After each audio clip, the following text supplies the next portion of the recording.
బాబా, గుద్దుడు బాబా, గుర్రం బాబా, విభూది బాబా అని గిట్ల ఏదో ఏషం కట్టి బాబాలం అని చెప్పి ఊర్ల పొంటి వస్తుంటారు. తెలుసు కదా, మీ ఊరికి కూడా ఎవరో ఒకరు వచ్చే ఉంటారు. అయితే వీళ్ళందరి ఆలోచన ఒకటే, జనం షెవులలో పూలు పెట్టాలి, అందిన కాడికి దోసుకొని అవతల పడాలి. అయితే ఆ ఆదిలాబాద్ జిల్లా దిక్కు కూడా కుండ బాబా అని ఒకడు వచ్చిండట. కానీ సీన్ కట్ చేస్తే ఇగో ఇది ముచ్చట.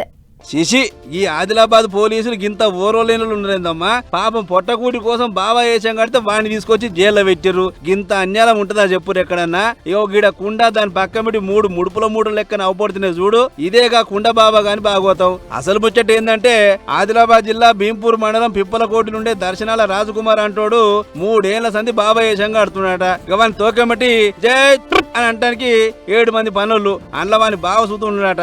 అయితే ఊర్లో పొంటి అమాయక జనాల అవసరాలను పసిగట్టిన ఈ రాజ్ కుమార్ గాడు అచ్చకాయ పుచ్చకాయ మాటలు చెప్తాడు. అటు వెనుక వీడు ఇంటిలో మాటలతో మత్పరిస్తుంటే వాని మనసులు పోయి ఓ గోతి తవ్వి ఆన్లైన్ కుండలం పెడతారు. అటు వెనుక ఆన్లైన్ లో ఉన్న నకిలీ బిల్లులను కుండలలో వేస్తారు. అప్పుడు చాలా అయితే బాబా గాని అసలేశం. అదేదో సినిమాల బ్రహ్మిసారు మూట ముట్టుకోకురా మూర్ఖుడా అన్నట్లు వీడు సూత కుండ ముట్టుకోకురి మూర్ఖులారా అని చెప్పి వాళ్ళ తన అందిన కాడి దూసుకొని అవతల పడతారు. గిట్లా 26 మందిని ముంచి 1,03,80,000 రూపాయలు అందుకొని అవతల పడరు. ఇక ఇదే ముచ్చట మీద ఎస్పీ అఖిల్ మహాజన్ సార్ మాట్లాడుకుంటా ఇటువంటి ఉద్యోగాలు ఆడాడ మోపాయిరు, గసంటోళ్ళని నమ్మకుర్రి, ఇంట్లోకి అసలు రానియకురి అని చెప్పుకొస్తుండు. పాత టైంది పాత కాలంది తీస్తాను ఎవరైనా మీకు చెప్తే 100% నేరం ఉంటుంది. ఇట్లయినా జనాలకి నమ్మకండి.